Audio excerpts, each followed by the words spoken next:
മാറ്റങ്ങൾ മാത്രമേ വരുന്നുള്ളൂ. ഇപ്പൊ ബേസ് ഗിറ്റാർ ആണെങ്കിൽ മറ്റേ അത് അക്കോസ്റ്റിക് 6 സ്ട്രിംഗ് ഉണ്ടാക്കി. ബേസ് ഗിറ്റാർ എന്ന് പറയുമ്പോൾ തുടക്കം ആരാ ട്യൂണിങ് വ്യത്യാസം വരത്തില്ല. ആദ്യത്തെ നമ്മൾ ഈ ഗിറ്റാർ സൗണ്ട് ചെയ്യുന്നത് ഇവിടെ തൊട്ടാ. അതായത് ഏറ്റവും നമ്മളിപ്പോ നോക്കുമ്പോ ഇതായിരിക്കും ഫസ്റ്റ്, പക്ഷെ ഏറ്റവും താഴെ തൊട്ടായിരിക്കും എണ്ണി തുടങ്ങും. 1 2 3 4 5 6. അപ്പൊ ആ ബാക്കി രണ്ടെണ്ണം ഇല്ല. അപ്പം 1 2 3 4 സ്ട്രിംഗ് ആണ് ബേസിനുള്ളത്. അപ്പൊ ബേസിനകത്ത് ഇപ്പം ബേസ് എന്ന് പറയുമ്പോഴും അത് മെയിൻ ആയിട്ട് നമുക്ക് അറിഞ്ഞിരിക്കേണ്ടുന്ന ആ അക്കോസ്റ്റിക് ഗിറ്റാർ തന്നെ.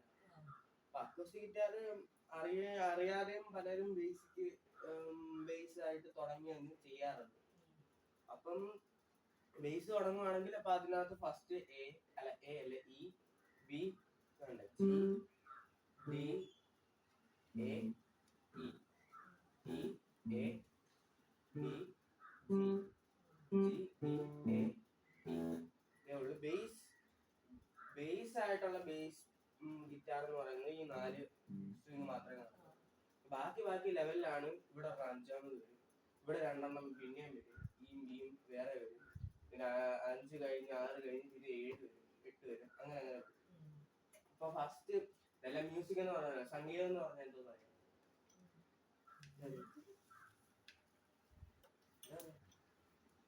സംഗീതം എന്ന് പറഞ്ഞാല് നാദം ആണ് സംഗീതത്തിന് ആധാരം എന്നാണ് പറയുന്നത്. നാദം എന്ന് പറഞ്ഞാൽ ഇതിന്റെ ടോണ്, നമ്മളിതിന്റെ സൗണ്ട് ഉണ്ട്, സൗണ്ടിന് ഒരു പ്രത്യേക ഒരു സുഖമുള്ള ഒരു ഇതാണ്, അതാണ് ഈ ടോൺ എന്ന് പറയുന്നത്. ഈ ടോൺ ഈ നാദത്തിൽ നിന്നാണ് ശ്രുതികൾ എന്ന് പറയുന്നത്. ശ്രുതികൾ എന്ന് പറഞ്ഞാല് ക്ലാസിക്കൽ മ്യൂസിക്കിൽ ശ്രുതി എന്ന് പറയും, വെസ്റ്റേണിലോട്ട് വരുമ്പോൾ പിച്ച് എന്ന് പറയും. നാദത്തിൽ നിന്ന് ശ്രുതികളിൽ നിന്ന് രാഗങ്ങളാണ് സ്വരങ്ങൾ എന്ന് പറഞ്ഞാൽ നോട്ട്സ്. ക്ലാസിക്കലിനകത്ത് സരിഗമ പദനിസ എന്ന് പറയുന്ന ആൾക്ക് western C D F G A B C എന്ന് പറഞ്ഞ നോട്ട്സ്. അപ്പൊ നാദത്തിൽ നിന്ന് ശ്രുതികളിൽ നിന്ന് സ്വരങ്ങളിൽ നിന്ന് രാഗങ്ങൾ, അതായത് സ്കെയിൽസ്. രാഗം എന്ന് പറഞ്ഞാല് ഇപ്പൊ ഓരോ രാഗത്തിന്റെ പേര് കേട്ടിട്ടുണ്ട്, ശ്രീരാഗം, ഹരഹരപ്രിയ എന്നൊക്കെ പറഞ്ഞ രാഗങ്ങൾ കേട്ടിട്ടുണ്ട്. അതേ കണക്ക് നമ്മൾ വെസ്റ്റേണിലോട്ട് വരുമ്പോൾ സ്കെയിൽസ് ആയി മാറും.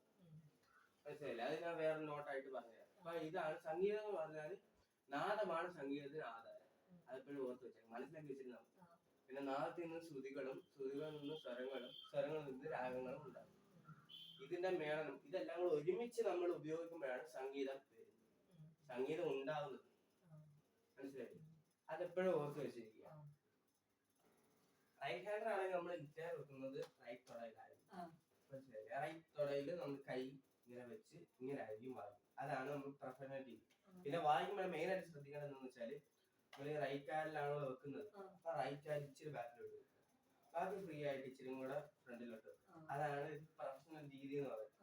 നമ്മളിപ്പോ ഗ്രേഡ് എക്സാമിനേഷനും അതും ഇതൊക്കെ ചെയ്യുമ്പോഴേ മെയിൻ ആയിട്ട് അവര് സീറ്റിംഗ് പൊസിഷൻ നോക്കും, വായിക്കുന്ന രീതി നോക്കും, വായിക്കുന്ന എങ്ങനെ പിക്ക് പിടിച്ചേക്കുന്ന എങ്ങനെയാന്ന് നോക്കും. മനസ്സിലായി? ബേസില് ഫിംഗർ വെച്ച് വായിക്കാം, തമ്പ് വെച്ച് വായിക്കാം, വേണമെങ്കിൽ പിക്ക് വെച്ച് വായിക്കാം, എങ്ങനെ വേണമെങ്കിലും വായിക്കാം ബേസ്. ഗിറ്റാർ ഇപ്പൊ എങ്ങനെ ചെയ്താലും ഇങ്ങനെ വായിക്കാവും. ബേസ് ഗിറ്റാർ വരുമ്പോഴത്തേക്ക് അത് വേറെ രീതിയായിട്ട് അങ്ങ് മാറിക്കൊള്ളും. ഇപ്പൊ മെയിൻ ആയിട്ടും പിക്ക്, നമ്മൾ അക്കോസ്റ്റിക് ഗിറ്റാർ പഠിക്കുമ്പോഴ് പിക്ക് പിടിക്കണം. ഫസ്റ്റ് സ്റ്റെപ്പ് എന്ന് പറഞ്ഞാൽ നമ്മള് പിക്ക് പിടിക്കുന്നത്. അതിന് മുമ്പ് തിയറി ക്ലാസ് ഉണ്ട്, അത് പിന്നെ പറഞ്ഞുതരാം. അപ്പൊ ഫസ്റ്റ് പിക്ക് പിടിക്കുക. നമ്മൾ ഈ ചൂണ്ട് വരൽ ഇച്ചിരി ഇങ്ങനെ മടക്കിയിട്ട് ഇവിടെ ഇങ്ങനെ വെച്ച് കൊടുത്തിട്ട് തമ്പ് വെച്ച് പിടിക്കും. ഇത്രയും ഭാഗം മാത്രമേ നമുക്ക് വായിക്കാനായിട്ടുള്ളൂ, വായിക്കാൻ അത്ര മതി. എങ്ങനെയാ? ചൂണ്ടുവിരൽ മടക്കി തമ്പ് വെച്ച്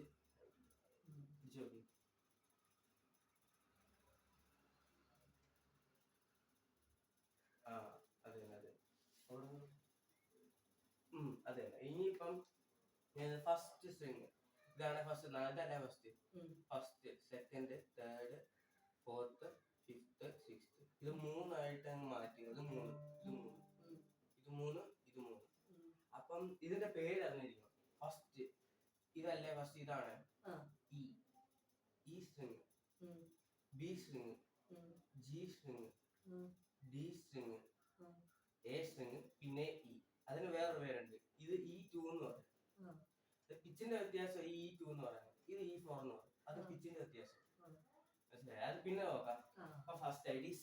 ബോളിന്റെ ഫ്രണ്ടിലായിട്ടാണ് നമ്മൾ ഈ കൈ വരുന്നത്. പിന്നെ ഹെഡ് ഇച്ചിരി പൊങ്ങിയില്ല. നമ്മൾ കൈ വെച്ച് വെക്കണ്ട, നമ്മൾ ഇവിടെ അഡ്ജസ്റ്റ് ചെയ്ത് കൊടുത്താൽ മതി. തൊട തന്നെ ഗിറ്റാർ നമ്മൾ കൈ വെച്ച് പിടിച്ചോണ്ടൊന്നും കഴിയുന്നത്. ഗിറ്റാർ തൊട വെച്ചിരിക്കുക, അങ്ങോട്ടും ഇങ്ങോട്ടും മറിഞ്ഞ് വേറെ നോക്കുക. വായിക്കുന്നത് നമ്മളാ. അപ്പം ഫസ്റ്റ് ഇപ്പൊ ഈ കോളംസ് കണ്ടോ, ഇതിന്റെ പേര് ഫ്രെട്ട് എന്നാ പറയുന്നത്. ഈ കോളംസ് ഫുൾ ആവുന്നതാണ് ഫ്രെഡ് ബോർഡ് എന്ന് പറയുന്നത്. ഇവിടം തൊട്ട് അവിടം വരെ ഫ്രെഡ് ബോർഡാണ്. ഈ കോളംസിനാണ് ഫ്രെഡ്സ് എന്ന് പറയുന്നത്. മനസ്സിലായി? അപ്പൊ ഈ ഫ്രെഡ്സിലൊന്നും തൊടണ്ട. ഫസ്റ്റ് സ്ട്രിങ്, സെക്കൻഡ്, അത് തേർഡ്, ഫോർത്ത്, ഫിഫ്ത്ത്, സിക്സ്ത്. കൂടുതലെങ്കിൽ ഇവിടെ കൊണ്ടുവരണ്ട, ഇച്ചിരിയും കൂടി ഇങ്ങോട്ട് വെച്ചിരുന്നാൽ. അത് കൂടുതലും കുറച്ചും കൂടെ പണ്ടത്തുള്ള ആൾക്കാരാണ് ഈ ബ്രിഡ്ജിൽ വന്ന് ഇവിടെ വന്നിരുന്ന് വായിക്കുന്നത്. നമുക്ക് അത്ര മതി, സൗണ്ട് ബോളിൽ നടുക്കായിട്ട് മതി. ഒന്നും കൂടെ വായിച്ചേ. പക്ഷെ ശ്രദ്ധിക്കേണ്ട കാര്യം, ഇപ്പൊ ഇത് വായിച്ച് ഇവിടെ വേറെ സ്ട്രിങ് ഒന്നുമില്ലേ, ഒരു കുഴപ്പമില്ല, ഇങ്ങനെ വായിക്കും. പക്ഷെ ഇത് വായിക്കുമ്പോ ഇവിടെ സ്ട്രിങ് ഉണ്ട്, ഇങ്ങനെ ആക്കി അങ്ങനെ ആ ഫുൾ ആക്കുന്നത്. ഒന്നിൽ കൂടുതൽ അല്ലെങ്കിൽ 3 നോട്ട്സ് കൂടുതൽ വായിക്കുന്നവയാണ് കോഡ്സ് എന്ന് പറയുന്നത്. ഈ കോഡ്സ് ഒരു ക്രമമായിട്ട് സെറ്റ് ചെയ്ത് പാട്ടിന്റെ കൂടെ വായിക്കാവുന്നതാണ് പ്രോഗ്രഷൻ എന്ന് പറയുന്നത്. അതിനി വരത്തതേ ഉള്ളൂ. ഇപ്പം ഇത് മാത്രം നോക്കി, ഓപ്പൺ സ്ട്രിങ്സ്. ഇതിപ്പോ ഓപ്പൺ ആയിട്ട് വായിക്കും. നമ്മള് ഗിറ്റാറിനകത്ത് എടുക്കുമ്പോൾ നമ്മൾ ഈ തമ്പ് കണ്ടില്ലേ, അത് ഇവിടെ വെക്കാം. ഇങ്ങനെ കൂടുതൽ ഇങ്ങനെ വരരുത്, ഇങ്ങനെ വരരുത്, ഇവിടെ വെക്കുക, ഇങ്ങനെ വെക്കുക. നമ്മള് ഈ ഓപ്പൺ സ്ട്രിങ്സ് വായിക്കുമ്പോൾ ഇവിടെ ഒന്നും തൊടാൻ പാടില്ല, ഏതായാലും മ്യൂട്ടാണ്. കൈ എടുത്താലേ വായിച്ചപ്പോ പറഞ്ഞു തന്നെ. ആ തമ്പ് ഇച്ചിരി കൂടെ ബാക്കിലോട്ട് തട്ടെ, ഇവിടെ.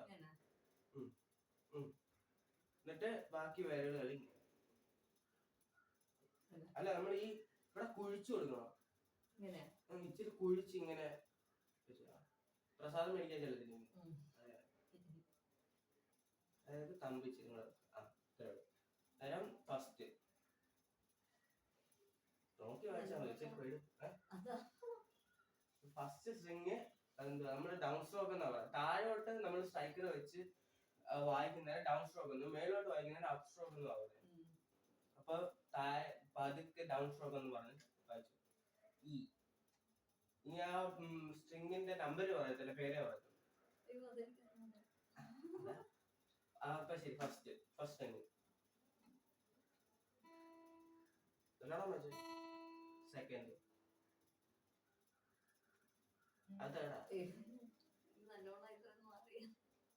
അതല്ല പറഞ്ഞിരുന്നു.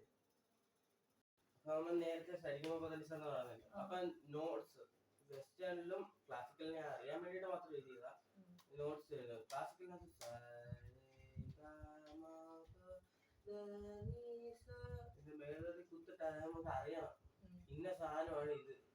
കുറെ പേര് വന്നു ഇങ്ങനെ പറയും, ഇത് ഇന്ന സാധനമാണ്, ഇങ്ങനെ സാധനമാണ്. ഈ നോട്ട്സ് ഒക്കെ ചിലപ്പോൾ എഴുതുവാണെങ്കിൽ പറയണം, ഇത് വരുന്നത് അടുത്ത പിച്ചാണ്, അടുത്ത ഒക്ടേവ് എന്ന് പറയും. ഇപ്പൊ സരിഗമപദനിസ, നീ വരെ ഒരു ഒക്ടേവ, സായുടെ മുകളിൽ ഒരു ഇത് ഇട്ടാല് ഇതിപ്പം മിഡിൽ ഇതാണ് പറയുന്നത്. എന്ന് പറഞ്ഞാല് സാധാരണ മധ്യസ്ഥായി എന്ന് ക്ലാസിക്കൽ മ്യൂസിക്കിൽ പറയും. ഇപ്പൊ നമ്മൾ ഇതിനകത്ത് മിഡിൽ ഒക്ടേവ് എന്നും പറയാം. ഇതിനകത്ത് മിഡിൽ ഒക്ടേവ് അതുവരെ മിഡിൽ ഒക്ടേവ്, ബാക്കി അടുത്ത ഒക്ടേവ. അതിന് തിരിച്ചു പോകാൻ കുത്തിട്ട് അത് അറിയാൻ വേണ്ടിട്ട് മാത്രമാണ്. അപ്പൊ ഈ വെസ്റ്റേണിലായിട്ട് വരുമ്പോ C D E F G A B C, ഇതിന്റെ അതേ പിച്ചും ഇതൊക്കെ ആയിരിക്കും ഇതിനും വരുന്നത്. പക്ഷേ C D E F G A B C കാണാൻ പറ്റണം. C D E F G A B C ഇതെന്ന് പറയുന്ന ഏത് പാതിരായ്ക്ക് വിളിച്ച് ചോദിച്ചാലും ഇത് പറയണം. നോട്ട്സ് വെസ്റ്റേൺ മ്യൂസിക്കിലെ notes C D F G A B C എന്ന് പറയാം. പിന്നെ ഇതിന് 2 സിമ്പിൾസ് വരുന്നതാണ്, ഷാർപ്പും ഫ്ലാറ്റും. ഷാർപ്പിന്റെ നോട്ടാണ് ഈ ഹാഷ്. ഫ്ലാറ്റ് എന്ന് പറയുന്നത് ചെറിയൊരു ബി പോലത്തെ ഒരു സിമ്പിളാണ്. ബി വേണമെങ്കിൽ എഴുതാം. ബി പോലത്തെ ഒരു സിമ്പിളാ, ഷാർപ്പ് ഫ്ലാറ്റ്. ഇത്ര ഒന്ന് നോക്കി. ഇപ്പം സി സി ഒരു നാച്ചുറൽ നോട്ടാണ്. ഫ്ലാറ്റിന്റെ സിമ്പിളുണ്ട്, ഷാർപ്പിന്റെ സിമ്പിളുണ്ട്. അപ്പം ഇവിടെ നോക്കിക്കോ, നാച്ചുറൽ നോട്ട്. നാച്ചുറൽ നോട്ടിന്റെ മുമ്പില് ഷാർപ്പ്. മനസ്സിലാവാൻ വേണ്ടിട്ട് പറയുവാണ്. നാച്ചുറൽ നോട്ടിന്റെ പിറകിലായിട്ട് ഫ്ലാറ്റ്. അപ്പം ഇതിനകത്ത് സിയുടെ ഫ്ലാറ്റ് എന്ന് പറയുമ്പോൾ ഇതിനകത്ത് ഏതായിരുന്നു? മാത്സിന്റെ ചോദ്യമാണ്. ആലോചിച്ച് ഉത്തരം കണ്ട് ഇക്വേഷൻ ഉൾപ്പെടെ പറയാം.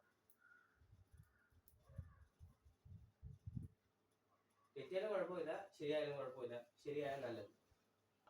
അതിവിടെ സിക്ക് ഷാർപ്പ് ഉണ്ട്, ഫ്ലാറ്റ്. സി ഇപ്പൊ ഇത് ഈ സിക്ക് ഇപ്പൊ ഷാർപ്പിന്റെ സിമ്പിളും ഇല്ല, ഫ്ലാറ്റിന്റെ സിമ്പിളും ഇല്ല, വെറുതെ സി മാത്രമേ ഉള്ളൂ.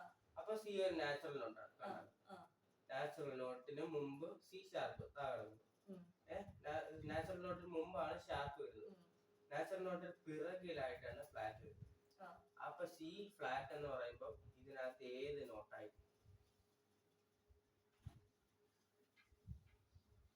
അപ്പൊ നമ്മൾ നേരത്തെ അത്ര പഠിച്ചാണ് ഈ ഷാർപ്പ് ഫ്ലാറ്റ് എന്ന് പറഞ്ഞ് ഇത്രയും ചെയ്യുന്നത്. അപ്പൊ അത്ര നമ്മള് മറ്റേ വെച്ച് പാട് വെച്ചൊക്കെ പഠിച്ചുകൊണ്ട് അത് ഇത്തിരി മറക്കാൻ പാടായിരിക്കും. അപ്പൊ സി ഷാർപ്പ് എന്ന് പറഞ്ഞാൽ ഡി ഫ്ലാറ്റ് എന്ന അർത്ഥം. ഡിയുടെ പുറകിലല്ലേ സി ഷാർപ്പ്, നോക്കിയാൽ മനസ്സിലാവും. ഡിയുടെ പുറകില് സി ഷാർപ്പ്. അപ്പൊ ഡി ഫ്ലാറ്റ് എന്ന് പറഞ്ഞത് സി ഷാർപ്പ്. മനസ്സിലായില്ലേ? അത് സംശയം വരുമെന്ന് പറഞ്ഞു. അടുത്തത് എന്തുവാ? D sharp. ഡി ഷാർപ്പ് എന്ന് പറഞ്ഞാൽ ഈയുടെ flat.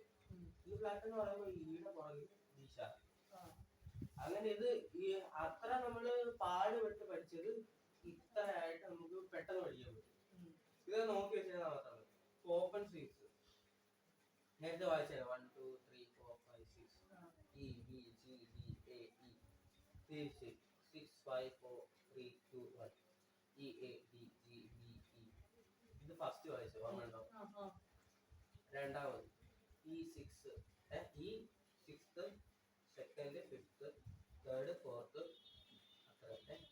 E E D A G D ഇതും വായിച്ചത്. ഇതും വായിച്ചു. അപ്പം fourth third fifth second sixth first D G A B E D. ഇത് രണ്ടല്ലേ നോക്കി, ഇത് ഓർമ്മയുണ്ടോ? ഫസ്റ്റ് സിക്സ് വായിച്ചത്. അപ്പൊ അടുത്തതാണ് വായിക്കാന്ന് പറഞ്ഞു. ഇതിന്റെ names first second third fourth fifth sixth. E B G D A E E B G D A E. മനസ്സിലായല്ലോ? അപ്പൊ എന്നാ ഇത് വായിക്കാം. ഇത്ര നേരം തിയറി നോക്കി തല പറഞ്ഞത് മനസ്സിലായി. ഹെഡ് ഇച്ചിരി പൊങ്ങിയിരിക്കും. അത് ഗിറ്റാറിന് 3 പാർട്സ് ആണ് മെയിൻ ആയിട്ടുള്ളത്. ഇത്ര ഭാഗം ബോഡി, ഇത് നെക്ക്, അത് ഹെഡ്. ആ ഹെഡ് ഇച്ചിരി പൊങ്ങിയിരിക്കും. ഒന്നുകിൽ പാരലായിട്ട് അല്ലെങ്കിൽ ഇച്ചിരി പോകും. നമ്മൾ ഇങ്ങനെ വെക്കരുത്, തൊടയെ തന്നെ വെക്കുക. എന്നിട്ട് നൈസായിട്ട് വെക്കുക. ഇങ്ങനെ താന്ന് ഇങ്ങനെ അങ്ങ് പോരുന്നേ ഉള്ളൂ. മനസ്സിലായി? First third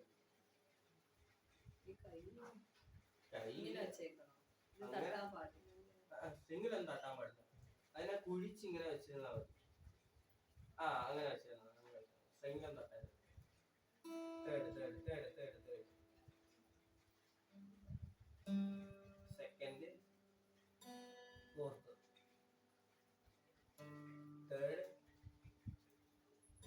third third third third fifth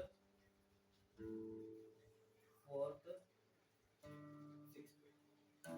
തിരിച്ച് sixth fourth fifth third fourth second third first. മനസ്സിലായോ? വായിച്ചേ. First third second fourth third fifth. കുഴപ്പമില്ല. ഇനി ഫോർത്ത് ഫോർത്ത് നമ്മൾ ഇവിടുന്ന് എണ്ണരുത്, ഇവിടുന്ന് എണ്ണാവും. സിക്സ്ത് ഫോർത്ത്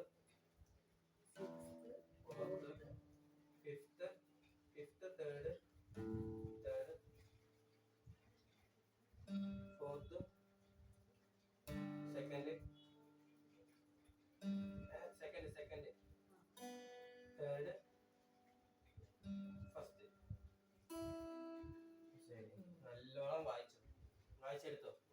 കാണാൻ ചെയ്യണോ? First, third, second, fourth, third, fifth, fourth,